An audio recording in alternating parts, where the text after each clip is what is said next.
just briefly, I'll turn it over to you. So thank you all for being here this morning and joining us for our first listening session of 2022. Happy New Year. I'm Ashley Eggy with the Community Foundation, for those of you whom I haven't had the opportunity to meet yet.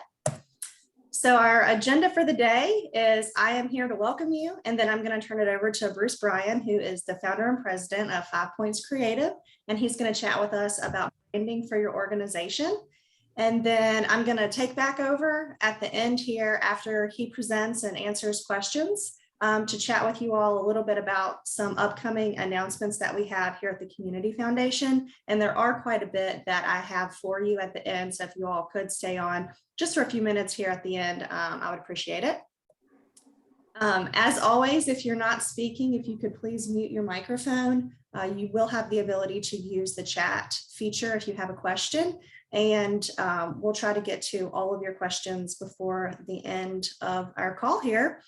But at this point, I'm going to go ahead and stop sharing and turn it over to Bruce. Well, thank you, Ashley. And it's great to be here this morning with you all. I look out and there's a lot of white snow here and cloudy days, and I'm sure in Blacksburg it's the same way. I want to start by saying I'm a huge fan of Dr. Wergau and of the organization, and happy to do whatever I can do to help and support you all. I don't usually spend a lot of time kind of tooting my own horn, so to speak, or shouting about our company. But every once in a while, it's kind of interesting to take a breath and realize, and I haven't done the exact math, but there have to be dozens of nonprofit organizations that we've helped over the last 13 years. And then in my time before 5 Points Creative, I was a sales manager at Channel 10, and before that at TV stations in the Midwest for a long time. I'm a lot older than most of you and than you might think. And I realized that for the longest time, I was just telling my team this, that I believed in giving back. And it wasn't always for what you get, but what always ends up happening is you get so much more than you end up giving. And you guys already know this because this is what you do for a living and you do it day in and day out. But I respect and admire the work that you're each doing, even though I don't know every single organization. I do understand what goes into running a nonprofit. I'm actually a founding board member for the Help Save the Next Girl Foundation, which many of you have probably heard of through Jill and Dan Harrington. I started that organization with them, I think 11 years now, after the abduction or murder of their daughter, Morgan. And I just, in my Facebook feed this morning, saw that Virginia Tech chapter of the Help Save the Next Girl Foundation is having their first meeting on Monday night at 6 o'clock. So that was kind of cool. They were one of the first chapters. I think there's 50 college chapters. And I'd love some time for you guys to hear from Jill. She and I can share. She's just a force, and nobody says no to Jill Harrington. That's all I can tell you. And then I started another nonprofit. It's been about 10 years, but we've kind of shifted focus in the last 6. It's the Down by Downtown Music, which started as a music festival and then became the Spot on Kirk. So shameless plug for the spotonkirk.org. It's a nonprofit music venue, a listening room in downtown Roanoke. And we do shows and concerts, spoken word. This weekend, I think it is, the Mill Mountain Zoo is doing a series of animal documentaries in the middle of the afternoon if you have kids that need a breather. So just a lot of really cool things. So I get what you all do, and I will answer any questions that you guys have. I'm not sure I'll have the best answers, but I'm happy to try. And my goal here is to, it's hard to be interactive in Zoom. I do have a couple interactive games, and Ashley, if there's questions that come up, feel free to just interrupt and ask me. And I'm happy to help however we can help. I think that some of this will be rudimentary for some of you, and some of it will be new information. Okay, so can I get some thumbs up for those of you that are on the camera, and I'll get rolling if that's cool. All right. So I want to start by playing a game. I know everybody loves morning games on Zoom, but the very first question I have for you is, do any of you recognize these brands? Anybody aware of Blue Ribbon Sports, Brad's Drink, Back Rub? Of course, I don't have you on the, everybody's muted, and I don't have you on the gallery view because I'm kind of looking at the screen now, but you can unmute and shout. If anybody knows any of these, we'll give you a free we'll give you a free consultation, but it's okay. We give you a free consultation anyway. So, all right. So you want to hear who these people are? Here are the brands that were formerly known as Brad's Drink, now known as Pepsi. Probably heard of them. They're hosting a Super Bowl halftime show next month. And it's really funny, if any of you happen to watch football, they don't even put anything except the music of the performer and the Pepsi logo, and you figure out who the ad's for eventually. Nike is the other one. And Backrub, thank goodness, Google is now Google instead of Backrub, right? Because that would be kind of awkward. And it was a little bit weird. And here's what's interesting about these brands and understanding branding. Google, for example, I kind of wanted to ask how it makes you feel, but again, that's kind of hard to do in a Zoom call. So let's just say that Google, I will share what you're probably thinking, which is you may not like the fact that to do Google accounts, you have to give your Gmail address, but you love the fact that Google allows you to do analytics, allows you to buy ads, allows you to have the ability to share documents, allows you to interact with other people, allows you to store your photos, keeps all your passwords for you. So I don't know how you all would think about Google, but I would say trust would be one of the first things that would go there, because you've pretty much given them everything except, pretty much you've given them everything. And you've done it willingly. So you must trust them some, you must feel okay, or you've just kind of done it because it's what you have to do, right? But the idea with brands and branding is to help you figure out what you want to own and what you want to own in the hearts and minds of your audience. So a brand is what's established. Sorry, naturally cue the ambulance as it goes by on a Zoom call. But a brand is what you want people to feel about you and what you want to represent your organization or your company.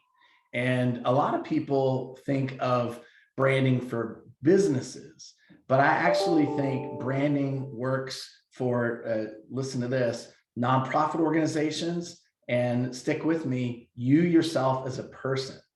I'll just talk about Jess because I know her well. You can actually know what Dr. Jess Wergow stands for if you know her very long and very well. And you can come up with your own words. Now, I'm not saying that we've been working on a logo for Jess, off the record, it's possible we have been, but no, we haven't. I'm joking. But you have a personal brand, and your organization has a brand. And frankly, you might have elements or work that you do inside your organization that needs its own brand as well. I've run into that with some nonprofits where they have some separate work that they do that makes sense and fits to have its own brand. But what you want to do is own a place in people's hearts and minds, so that when, at the most basic level, when they walk into a store, they pick Pepsi over Coke, or they pick Coke over Pepsi, so they pick Nike over Under Armour, or whatever brand of apparel that they might pick. But that's where that battle for top of mind awareness comes, and brand fits into that, if that makes sense. So now that we know what a brand is, it's good to understand, not only understand what it is, but understand how it can impact your business and how it can impact your organization, and frankly, how it can impact you personally. So I think what's interesting is people don't always understand or acknowledge or think about why branding is so important, okay? And for me, branding starts internally.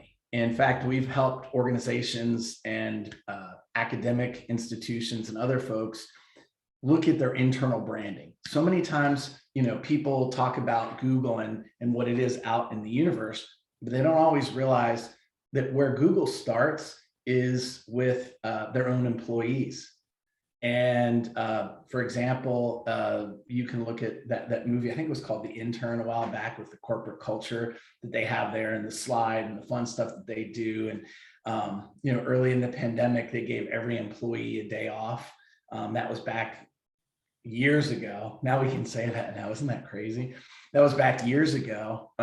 And they just said, look, everybody's going crazy. Nobody's taking any time off. We've been working straight through since the middle of March, and sometime in the middle of May, they just gave every employee a day off.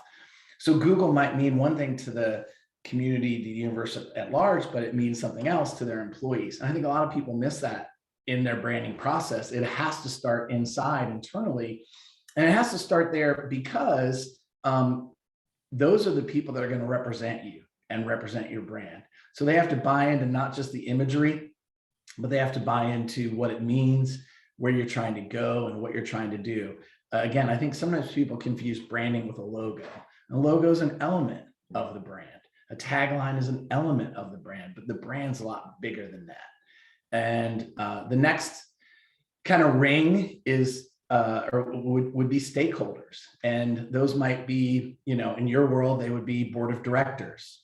Okay. They would be past board of directors, past employees, perhaps family members of those of you that work for the nonprofit, because this is 24/7 work that you're doing. So you have to have committed, whether it's parents or offspring or a spouse or a partner, you have to have committed people in your life that buy into what you're about.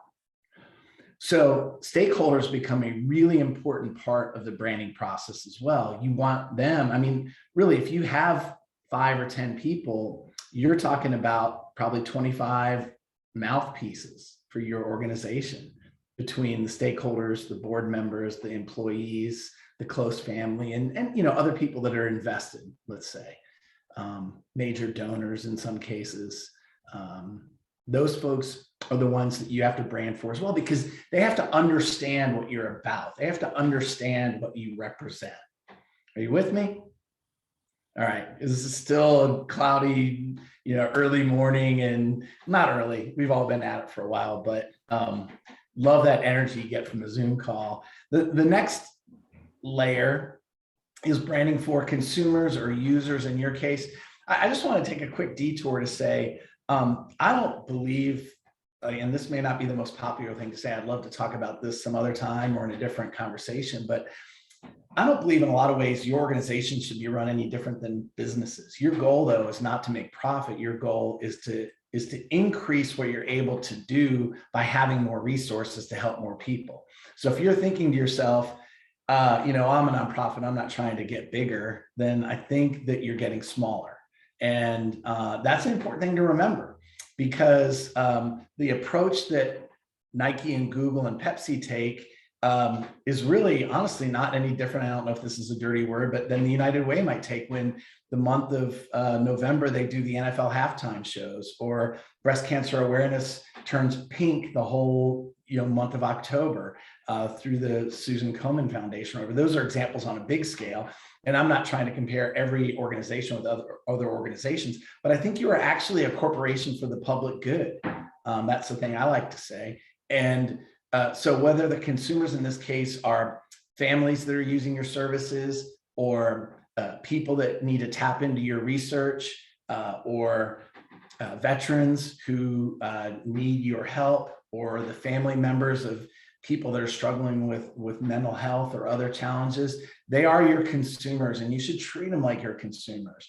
And they're going to be great spokespeople for you if you take care of them and if you look out for them.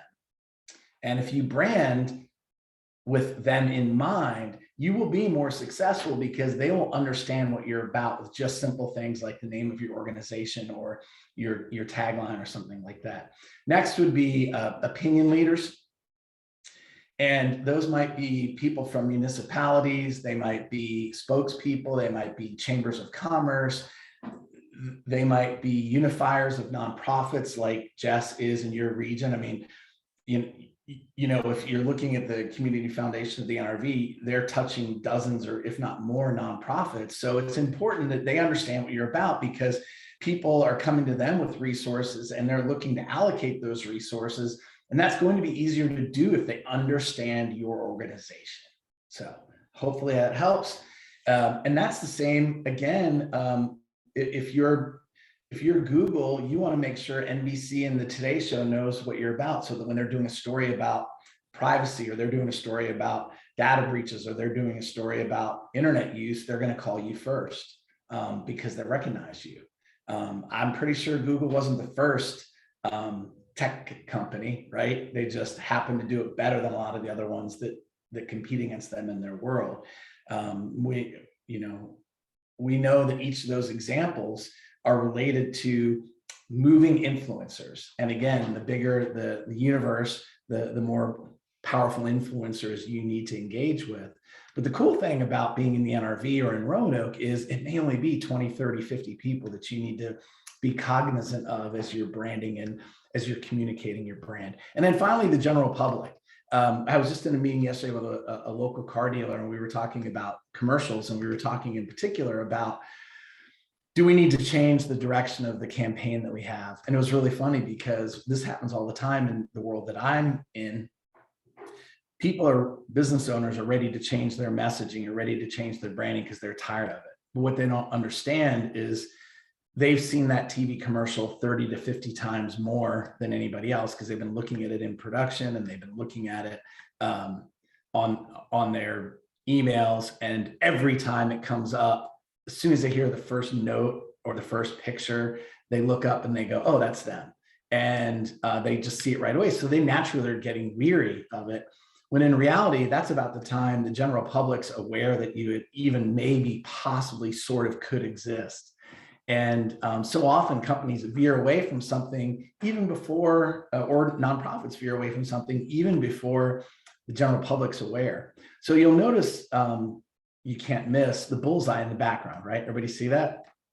I like to say I use the bullseye because it helps me remember those 5 layers. And that's a big part of what we talk about. And the funny thing is, I thought I had it all backwards, and because I was going from memory. And then I realized that Target, the company, does it both ways. So they have the dark red in the middle, and then they go white and then red.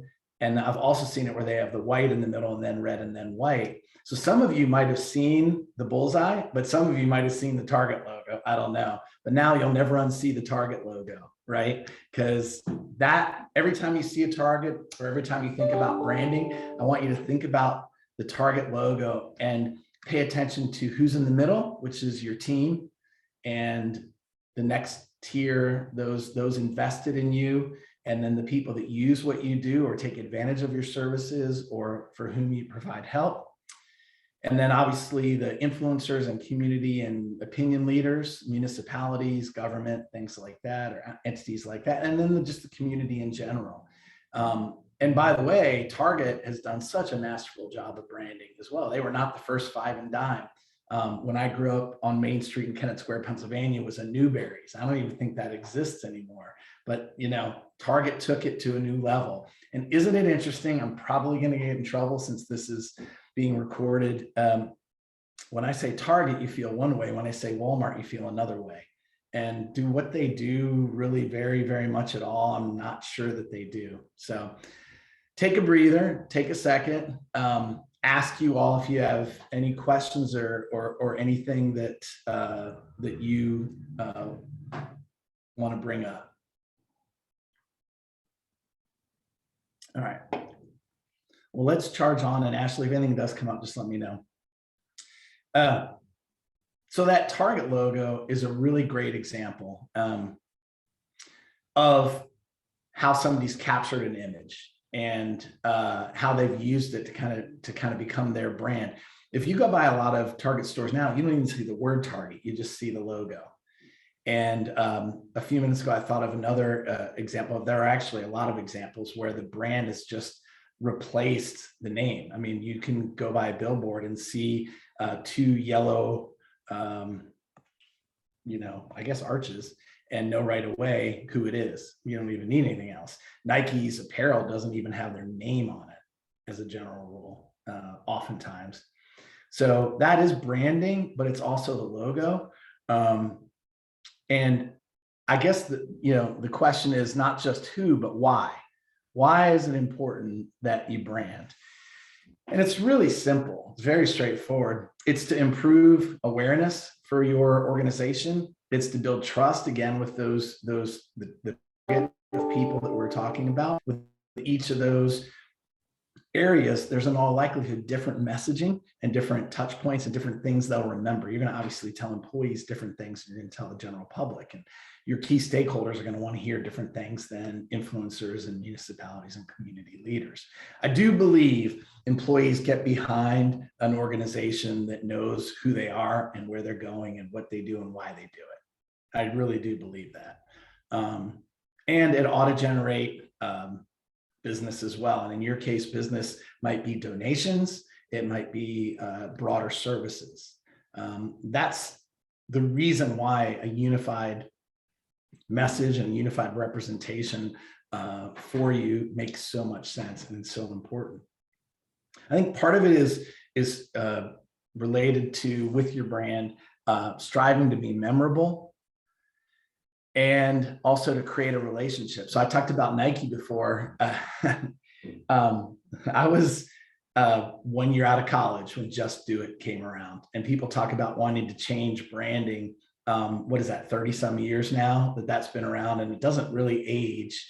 The reason why it works, and think about this with the brands that stay in mind, it's not about how great Nike is. Okay, this Just Do It does not say anything about Nike whatsoever. What it says is, you just do it. You can do this now. And it has staying power. And you feel a certain way when you're like, I can do this. And I think about the Nike brand. I think about the logo, and I think about the conference room in the 1970s when they said, okay, here's what we're going to do. We're just going to put a swoosh on the side of the shoe. And here's what and we didn't know it was a swoosh at the time. I don't know about you guys, but it was just a symbol. It wasn't a swoosh until I don't know when. I mean, I should look that up too. But can you imagine sitting in the conference room and saying, here's our logo? And they're like, what is it? But it's a great example of taking something and owning it. And then, anybody could have thought of Just Do It, but they didn't. Nike did. And they've owned it and they've stuck with it, and they are by far the leader. One of my favorite commercials before Hamilton the musical was the Hamilton Burr Got Milk commercial. And if you don't do anything else and you don't remember anything else except maybe the Target logo, I don't think you'll be able to forget that now. I remembered the example and I'll share it with you. You have to Google on YouTube. There's Google, YouTube also owned by Google, however you want to do it. Go find the Hamilton Burr debate for Got Milk commercial and watch that. I think it's a 30, it might be a 60. It'll be the best 30 seconds. And then let Ashley or Jess know what you think of it afterward. I'll be curious. But I'll tell you the reason, I should probably include this logo too. The reason I was thinking about images and being memorable, quick, like show of hands. I'm gonna actually go to the gallery view, and those of you that are comfortable and willing to show your faces, which I'm showing mine, but if you don't want to show yours, that's okay. How many people know what I mean when I say there's an arrow in the FedEx logo? Yes, you do. No, you don't. Okay, thumbs up if you do. So let's see. Keep them up. Keep them up. Keep them up. 1, 2, 3. So it looks like about 2/3 yes and 1/3 no. So you can do it right now. I don't care. It doesn't bother me. You can go and just type in FedEx logo. My granddaughter, who's 7 now, in her neighborhood in Chattanooga, Tennessee, we were walking around, and one of their neighbors is a private driver for FedEx and parks their truck, in their driveway. And I said, hey, Nora, you see the arrow? And she's like, what do you mean, G? I said, the arrow right there. Do you see it? And she said, I have no idea what you're talking about. I said, look. And she saw it. And now you can never unsee it. Once you see the arrow, you can never unsee it. Amazon had Amazon, which starts with the A and ends with Z. No, it doesn't end with Z, but it's got a Z in it. And it has the little A to Z smiley face. Now they just got rid of Amazon. They just have the little smiley face, which started as A to Z. So brands, really good branding, can have layers to it and engage your brain in ways you're not necessarily expecting. There were another couple of examples of those where, you know, the logo has some things hidden, and I think it's Tostitos that has a chip in it somewhere. Anyway, it doesn't matter. But what does matter is find the arrow in FedEx and you'll never go back. Oh, and thank you, Pam, for sharing. I'm guessing that's the milk ad, right? So people can copy that, and don't watch it now, it'll make me sad. But, you know, watch it sometime when it's appropriate. Got Milk, one of the best campaigns. It too has been around for forever. And then Verizon's Can You Hear Me Now is 20 years old now, and people still say it now. Why do they say it? Because it still happens on our cell phone calls. Can you hear me now? So anyway, what you're trying to do is create a relationship with your users. You're trying to use your brand to create a relationship with your users, with your consumers, with your customers, with your patients, with your clients, in my case. And I will just, again, take another left turn to say, those words matter to people. So I work with about 50 different organizations, businesses, companies, offices. And one of the things that I try to figure out early on is, do our clients have patients? Do they have customers? Do they have clients? Do they have users? Do they have people they serve? It can mean a lot of different things, but that also ought to fit into your branding. For our example, we don't have any customers because a customer is transactional, and a customer is what you have at a hardware store as a general rule. And we represent a hardware store. They have customers. It's what you have at Hart Kia. But we have clients because those have a connotation of an engagement, of a relationship, and maybe a little bit of a give and take, and also of a level of expertise. So what kind of relationships do you want to have with the people that you serve? And then be intentional with your language, which, believe it or not, we'll see a little bit later on, actually is connected to your branding and how that plays out. So I wanted to talk about brand drivers, things that drive brand. And I really did mean it when I said a brand should have a personality. One of the things that we do when we brand a company is we talk about the personality. We talk about what the name or the logo represents, because that's important. And probably the most universal way to demonstrate this is in the automotive industry. Car ads are everywhere from manufacturers, and they're universal, they're ubiquitous. So it's an easy way to take these 5 examples of a brand personality and actually let you see how creative and how their go-to-market reflects the brand that is what the company is striving to have or have represent them. So for example, sincerity. It's a great brand personality, down to earth, it's honest, it's wholesome, it's sentimental, it's friendly. And the 2 manufacturers that come to mind for me are Subaru and Honda. So Subaru does the love, and they do the give back stuff, and Honda plays on that connection to their audience. That to me connotes sincerity. Excitement might be spirited, it might be independent, it's cool, it's young, it's daring, it's maybe trendy, exciting. The 2 that come to mind in that arena for me are Nissan and Volkswagen. So Nissan is doing fun kind of race around ads for their manufacturer. Now, of course, individual dealers can do whatever they want to do, and some will mirror what the manufacturers are doing, and others will do their own thing. And I recognize also that I'm talking about TV commercials, and some of you might not watch TV, and that's okay. It's in print ads, it's in billboards, it's kind of the feeling that a brand derives. And it can play out whether somebody's using mass media or not. It's just a good example. It's just more of a universal example. The other three, competence, sophistication, ruggedness. I've got some that I wrote down. I wonder if anybody wants to jot down in the chat what automotive manufacturers come to mind. Well, let me just say this.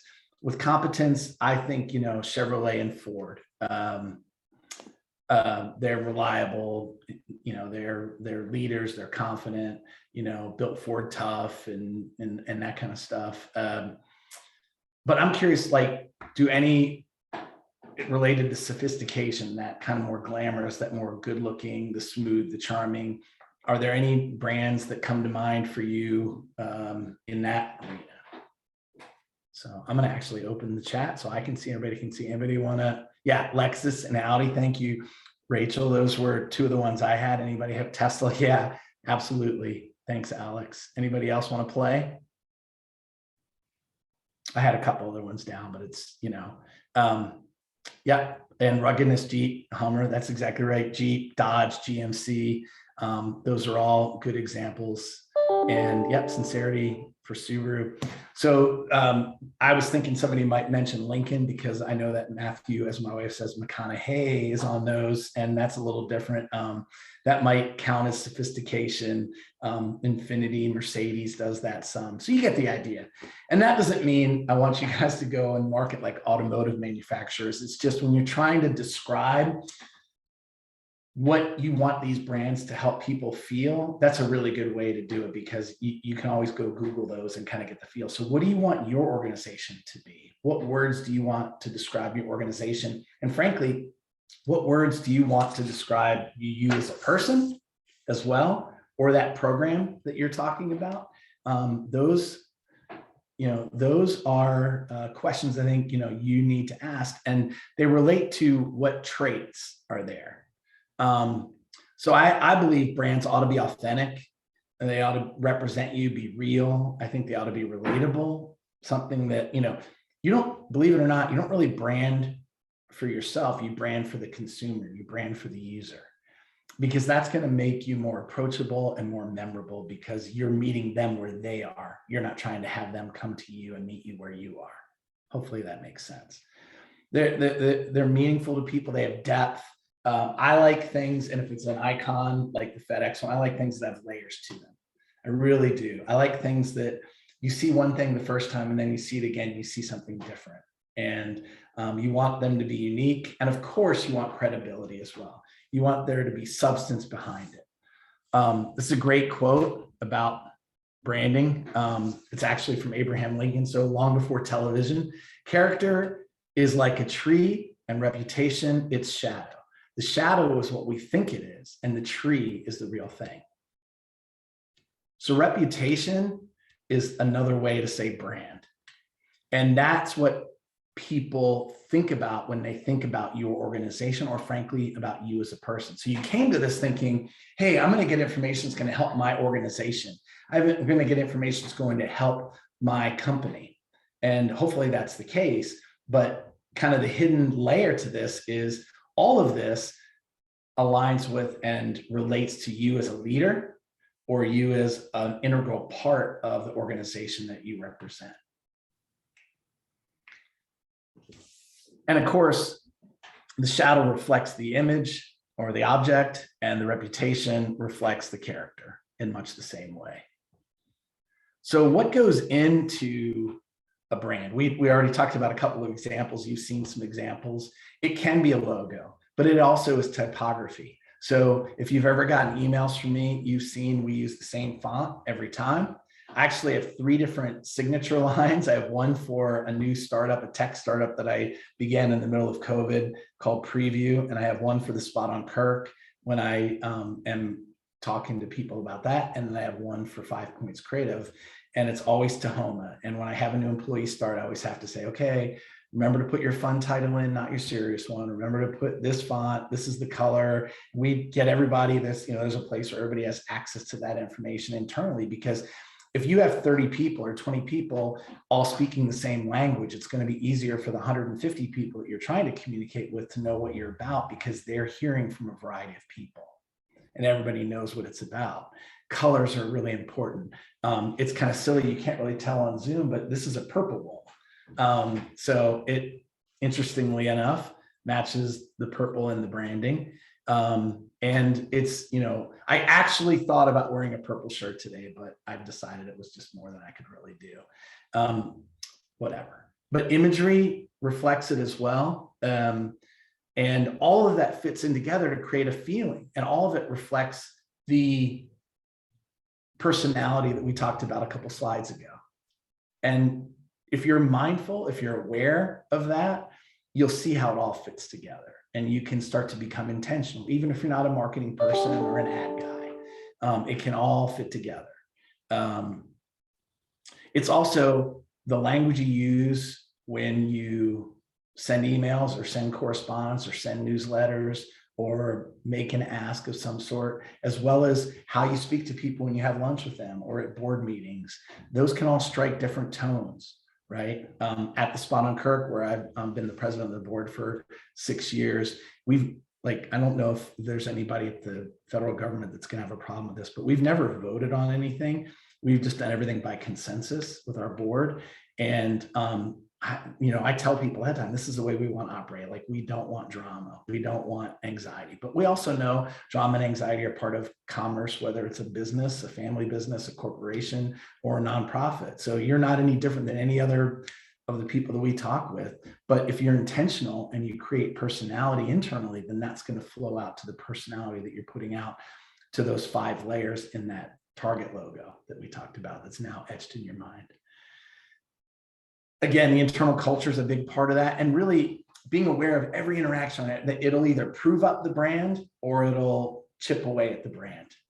And if you think that that isn't the case, then you're either accidentally proving up your brand or you're unknowingly chipping away at your brand.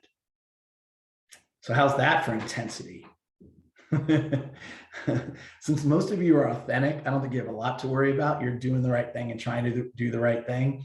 But pull back every once in a while and evaluate yourself. And the physician heal thyself. First, look at what you're doing and what you're about and how that's playing out across the board with your organization. I just put a kind of a cross section of some ways that brands get implemented. There's the vehicle wrap. This is a mock-up a number of years ago for Reed's Fine Furnishings and how they have, it might be behind your picture. Here's a relatively recent brochure we did for Pulaski County down the NRV. Who would have known how beautiful it is?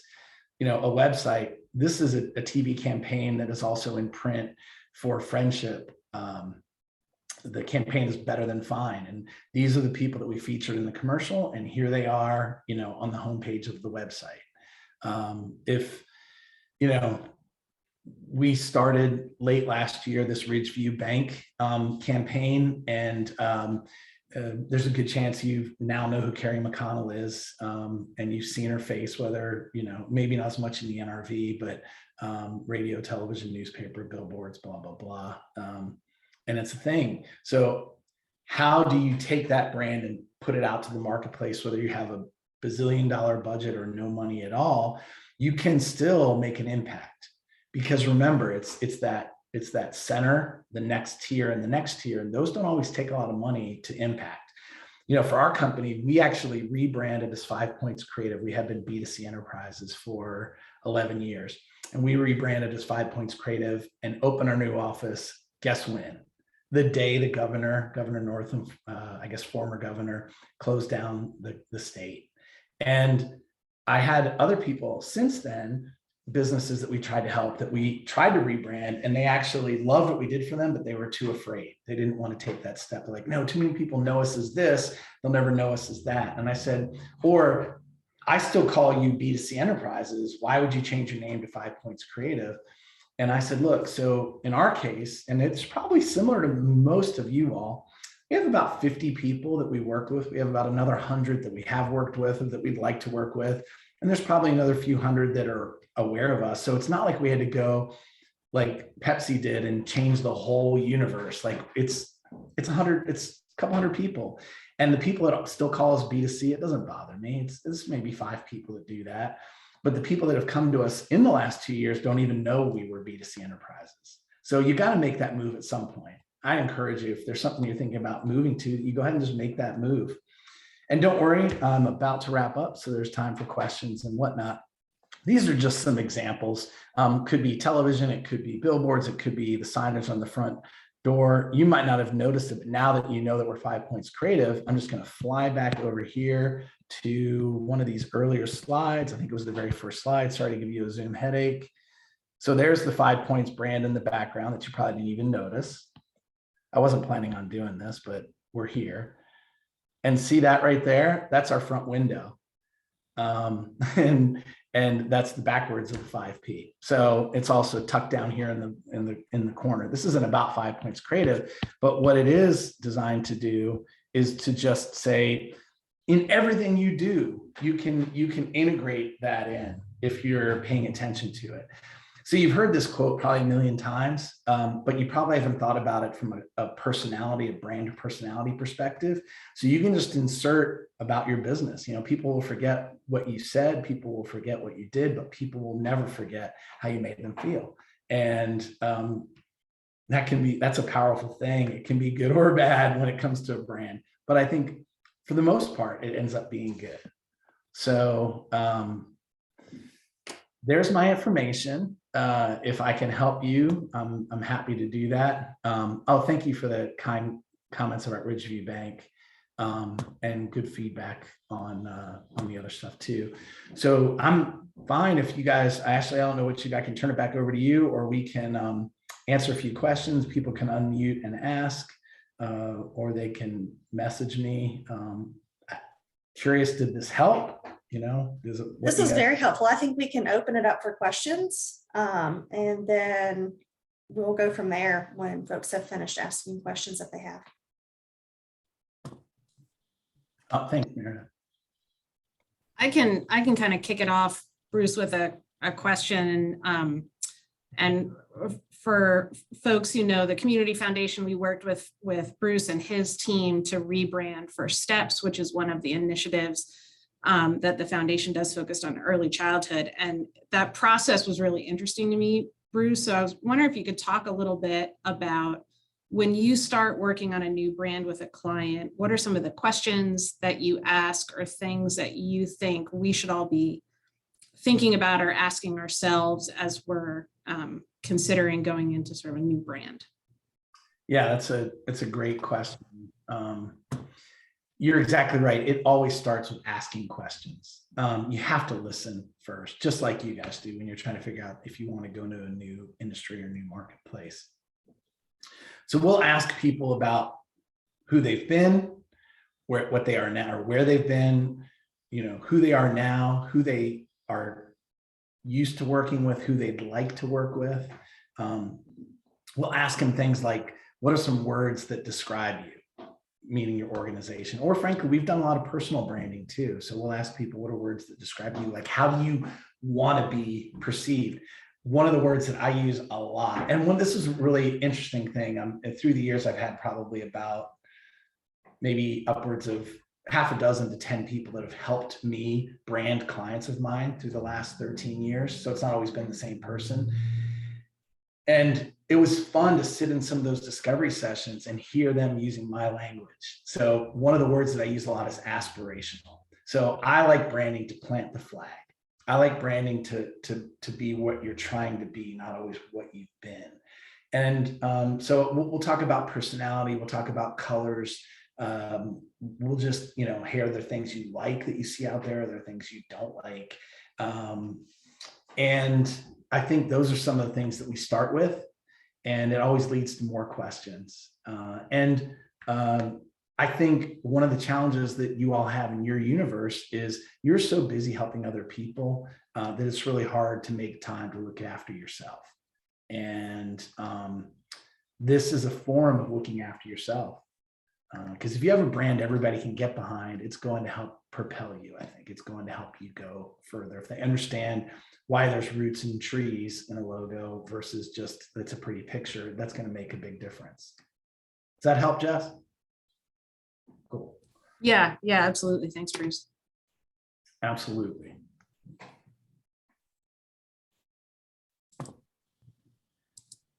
This is Andy Gillespie, and I'm with NRV Cares. I apologize for being off camera, but unstable internet, of course, as is our world. We, with NRV Cares, we've had our brand for a long time. We have a great tagline, children are the heart of our community. However, as many know in our human services world, CARES, that acronym is used a lot in a lot of different programs and things like that. And we especially get mistaken for Virginia Cares, which is a wonderful other program with NRCA. And so do you have any suggestions on how we can kind of help to just really show that we're different? Because I hate people mistaking us for Virginia Cares, because then they're not getting what they need from Virginia Cares. And that's lots of times the Google or things like that. But do you have any suggestions of how to just really kind of, show that we're different from that, that kind of thing? That's a great question, Andy. And I'm not going to say impossible to be unique. It's really hard to be unique. Almost everybody we talk to, whether they're in the not-for-profit arena or their own company, has a competitor or an organization that they cross paths with, if that makes sense. And so I would say a couple things. You want to make sure that your ship is tight. So you want to make sure your Google Maps represent you and your online representation is consistent, and the listings are reflective of current information, and your website has easy ways to contact you. And I think that's the first step, and that's kind of the basic rudimentary thing that you want to look at doing, the blocking and tackling, if I could use that sports analogy of what you want to do. And then I think it also starts with reinforcing what you're about with your employees and your key stakeholders, because they're going to be the ones that can most quickly influence that. And then I think that the next thing I would do is prove up the brand. So just define who you are, and then make sure the activities that you're about, the messaging, the communication delivers on what the brand is saying you're going to do. So if you're saying you're one thing and doing something else, that's inauthentic. And that's one of the things we said, authenticity is one of the big benchmarks for branding. So I don't know, Andy, that you can compete with a statewide or a national organization and the resources they have. I also don't know that you have to compete across that whole universe. Where you have to compete is in your region with the people for whom you're trying to garner, their thoughts and minds. And if I could, off the top of my head, think of an example like that, I would share it with you. But one doesn't come to example, but you want to try to be dominant in your area and not worry so much about those outside influences and the outside geographies. And so shoring up all those areas where there might be some wandering messaging and inconsistencies would be where I would start, and get your faithful speaking on your behalf and sharing what you're about. And I think that will be a big first step. And then of course, you can, if you want to start investing money, you can buy Google AdWords and you can do some other things. But being consistent with your messaging on social media, being consistent with your messaging on your own website and in your online representations, whether it's listings or directories, or like I said, Google would be, I think, a good place to start. There's no miracle there, sorry. No, thank you. I really appreciate that insight.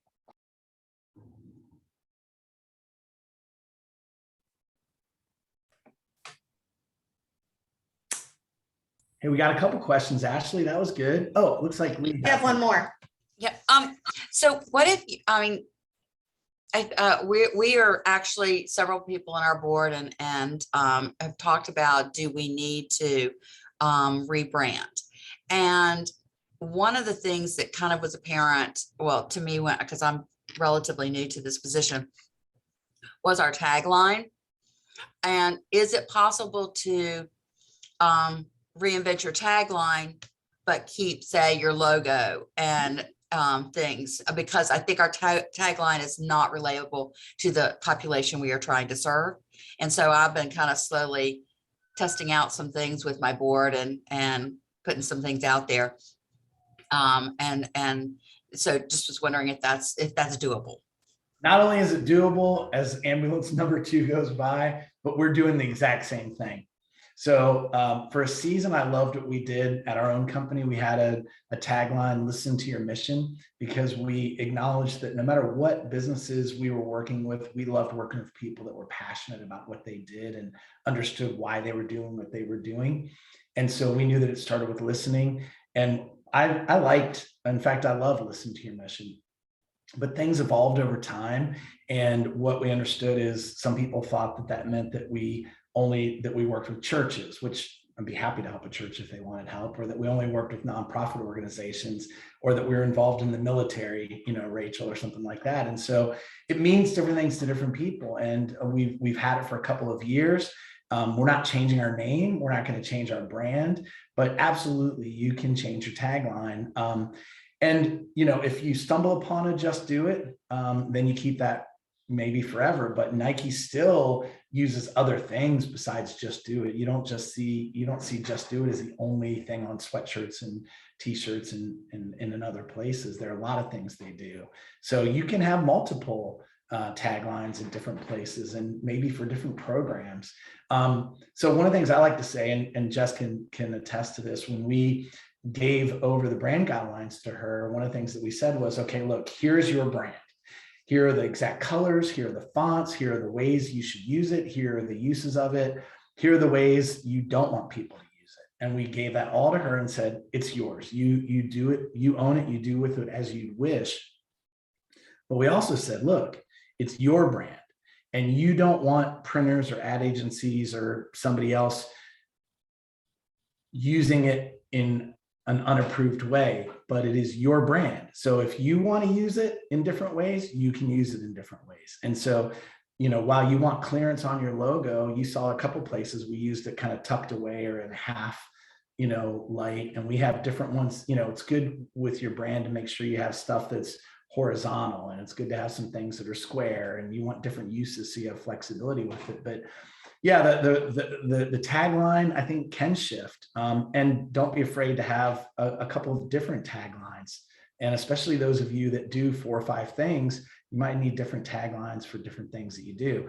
Having said that, none of you have a budget that you can own anything. So don't kid yourself into thinking because you've been saying it for 5 years, everybody knows it, because there's a good chance they have no idea. They've driven past your nonprofit. And I'm looking at one person on the call that I know really well and or know better. And they drive by your building and they have no idea what you do. But that's okay. You don't need the whole wide world to know what you do. You need the 100 or 200 people that know what you do to know what you do. And then if you can get it to 150, think about what you can do.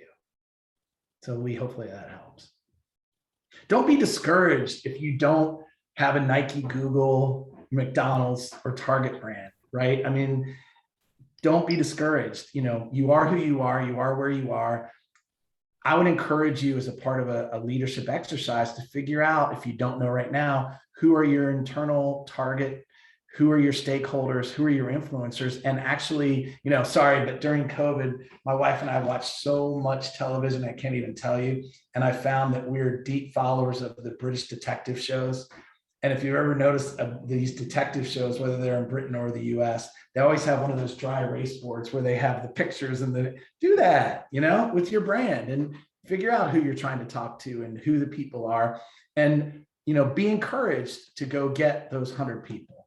And don't be afraid if 7 people still call you whatever the community, foundation of the NRV used to be.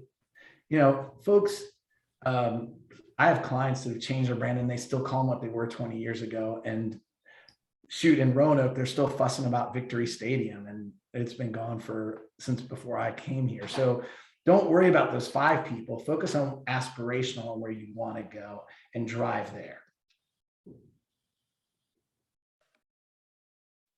Thank you so much. I appreciate it, Bruce. You're welcome, Lee.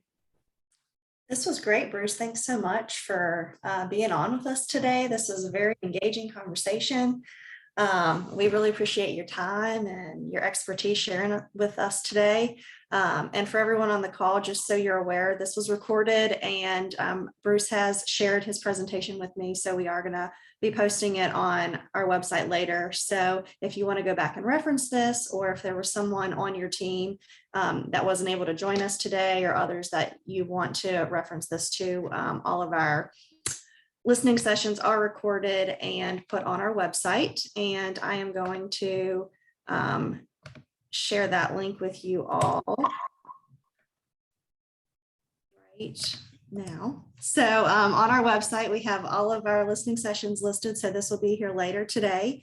And I just had a few updates for everyone on the call as we're wrapping up. We're changing the format of our third Thursdays a bit in 2022. And so once a quarter, we are going to be meeting in person. This is different. We haven't met in person in a few years now. And so we're going to have a leadership theme for our in-person with third Thursday events. Our first one is going to be next month on February 17th. It's going to be in Pulaski at the train depot. You can go ahead and register for that event if you would like. It's going to be on our website. So if you want to register, you can go ahead and register there. In March, we will not have a listening session because that is the same day as our livability exchange. So that's going to be at the German Club. You all are welcome to attend that as well, but there will be no listening session in March due to that conflict. And then in April, we will be back on camera on Zoom. The last announcement that I have here is Give Local NRV registration is officially open and opened this week. So you guys can get your organization registered for that. We have many organizations that have already registered, so we're really excited about this year. But with all of the changes that we have going on with our listening sessions and with our Third Thursday Society, I would just really encourage you all to pay attention to the emails that we send out. They do have all of this information on there as to if we're meeting in person or if we're going to be on Zoom. If for any reason, due to COVID, if we have to cancel an in-person event, that's where the information is going to be. So I know that we get a lot of emails, but if you could just pay a bit of extra attention to those as we are having some changes to the format of these calls and in-person meetings. But without further ado, we appreciate you guys being here today, and we thank Bruce once again for his time, and we hope to see you all next month in Pulaski. Thank you. Thank you. Bye all. Thank you